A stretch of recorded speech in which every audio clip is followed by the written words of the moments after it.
আপনাদেরকে বিনীত অনুরোধ করি, আপনারা শুধু প্রতীক দেখে নয়, আপনারা প্রধানত প্রার্থী দেখে ভোট দিবেন, প্রতীক নয়, প্রার্থী দেখে ভোট দিবেন।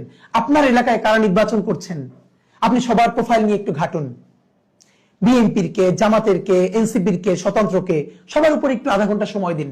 দেখেন, একবার ভালো একটা মানুষকে ভোট দিবেন, 5টা বছর ভালো থাকবেন, আপনি ভালো থাকবেন, আপনার পরিবার ভালো থাকবে, আপনার এলাকা ভালো থাকবে, আপনার দেশটা ভালো থাকবে।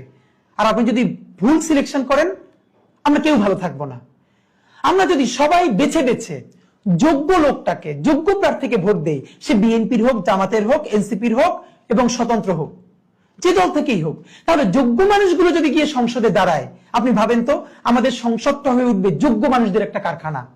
তুমুল ঝগড়া হবে, বিতর্ক হবে যোগ্য মানুষদের সাথে পলিসি নিয়ে। সেখানে কেউ যাত্রা করবে না, আর কেউ গান গাইবে না জনগণের পয়সায়, সংসদে নাটক করবে না, যাত্রাপালা করবে না।